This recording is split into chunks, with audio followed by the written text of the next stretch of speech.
pays in many ways. In the power play.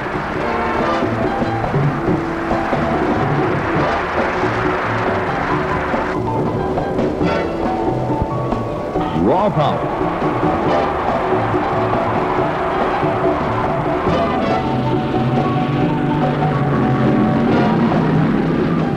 Engine power.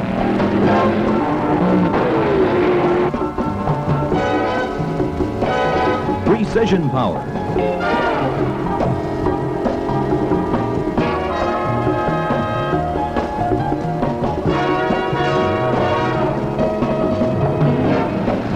And here's another sport where raw, roaring power pays off in many ways.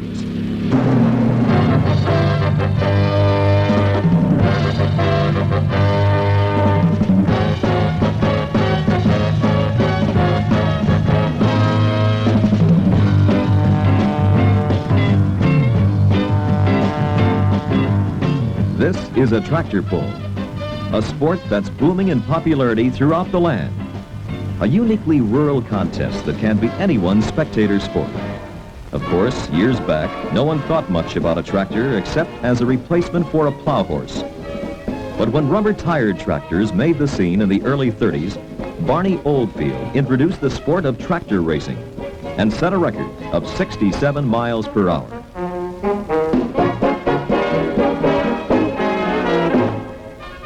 Today, while it may be the age of Aquarius for some, it's the age of Tractus, for the men who work the land.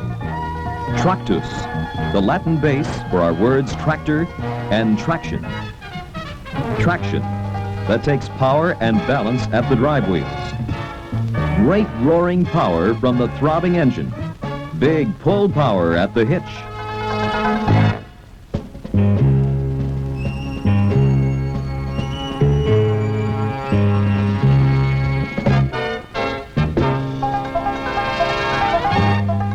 And that's also what it takes when a farmer pits his tractor against those of his fellow entries in a pull contest.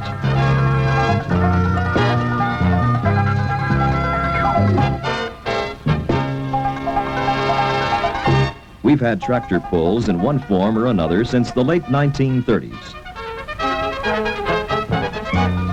As the new sport grew more and more popular, rules and organizations evolved to assure uniformity, safety, and fairness in competition.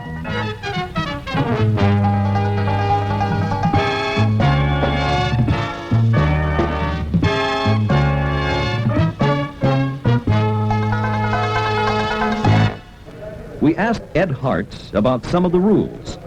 Ed's the organizer and first executive secretary of the National Tractor Pullers Association.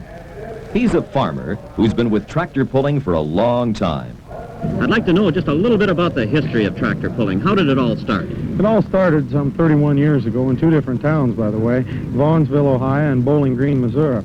And it started with farmers wanting to find out who had the toughest tractor like they had in the past with their horses. And we moved along to where we've been sophisticated like we have today. And we've accomplished a lot of things through tractor pulling. We've promoted a sport for all the fairs and so on, and we also have got product knowledge for the manufacturers of these tractors that they've gained through the competition like auto racing.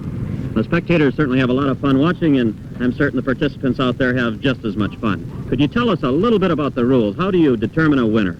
Well, the winner is determined by the fellow that pulls the sled the furthest distance, and the weight is added to the sled as they pull down the track. The maximum length of the track is 300 feet, so the fellow starts from the zero stake. The farther he goes, the wheels move out from under the sled, and the weight is added to the sled itself.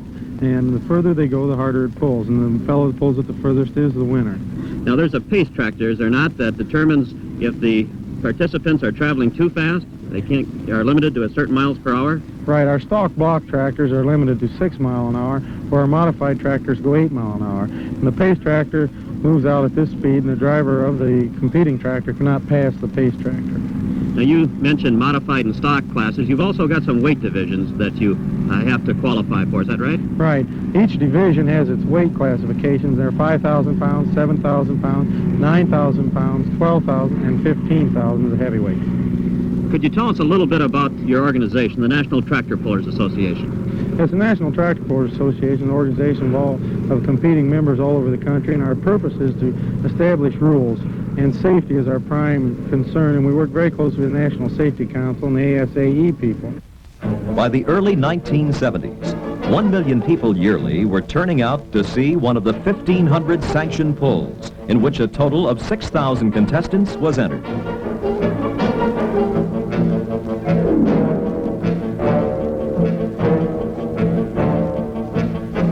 At some pulls, the drag of the sled is increased by adding people weight. Another means of increasing drag is to tow a truck with its front wheels on the sled. Then the braking on the rear wheels is gradually increased to increase the drag of the sled and the pull on the tractor hitch. The moving weight, however, provides the most uniform, fair, and accurate loading. The large weight moves forward automatically as the sled is pulled over the course, constantly increasing the drag at the hitch so that more pull is required.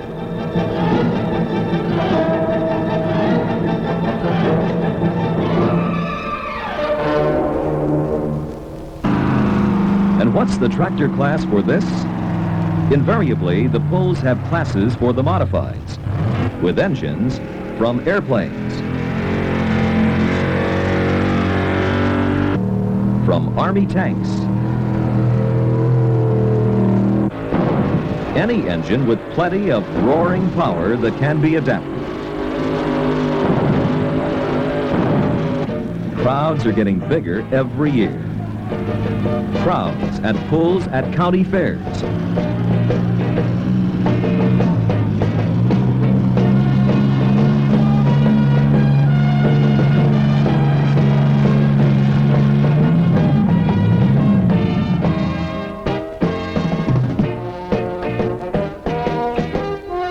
At pulls at state fairs, where the competition usually gets a little stiffer.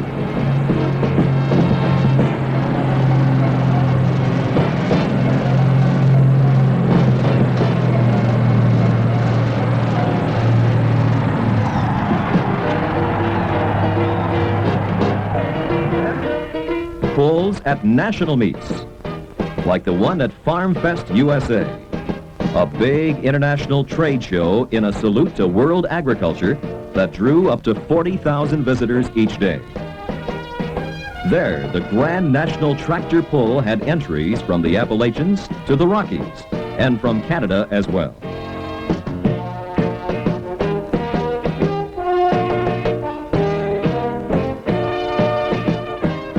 Here's Clyde Butson of Plattsville, Wisconsin, winner in the 5,000-pound class. This isn't the only time that you've stepped into the winner's circles. I know you've been winner at a number of other pulls. Can you tell us about some of them and what they were? Well, some of the bigger ones was the Minnesota State Championship and the Iowa State Championship, and the second at Springfield, Illinois at their state championship pull.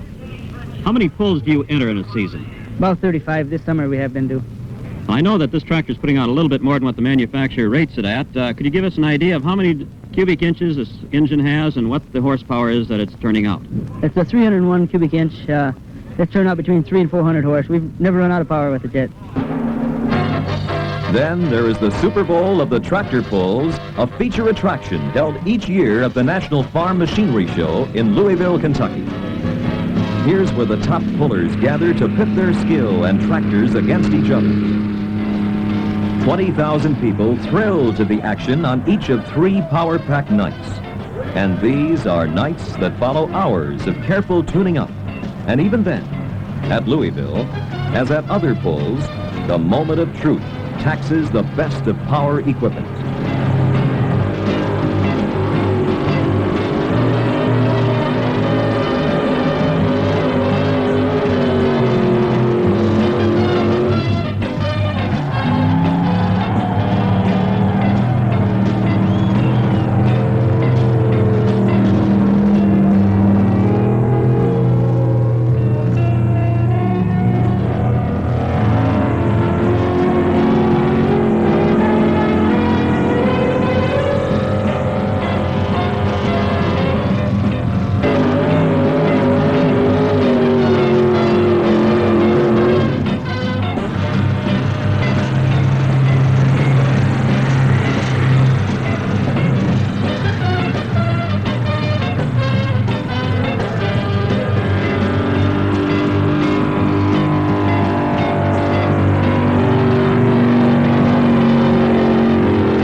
of power is echoed by the roar of the crowd as champs are made. Champs like Al Arnold of Martinsville, Indiana, a 2-year back-to-back winner in the heavyweight class. Now, there's people that say that there's no connection between the track and the field. What do you think? Well, I think there definitely is. The engine components and rear end and transmission to stand quadrupling the horsepower, if it will take that for even a short period, 30 seconds, it would certainly prove that it would stand to be powered in the field. One last question. What's that? What'd you do to that tractor to make it win? That's for me to know and you to find out. New champs, too, like Gordon Outred of Brantford, Ontario, Canada, won the 12,000-pound pull his first time out in the Louisville event. The roar of power is sweet music for these men, and the roar of the crowd for the winners is even sweeter. Yet best of all, the lessons learned, the knowledge gained, not only enable manufacturers to build better tractors, but also the pullers learn how to get the utmost from their tractors, whether at a pull or on the farm, where the roar of power in the field will do its utmost in producing crops to feed a hungry nation.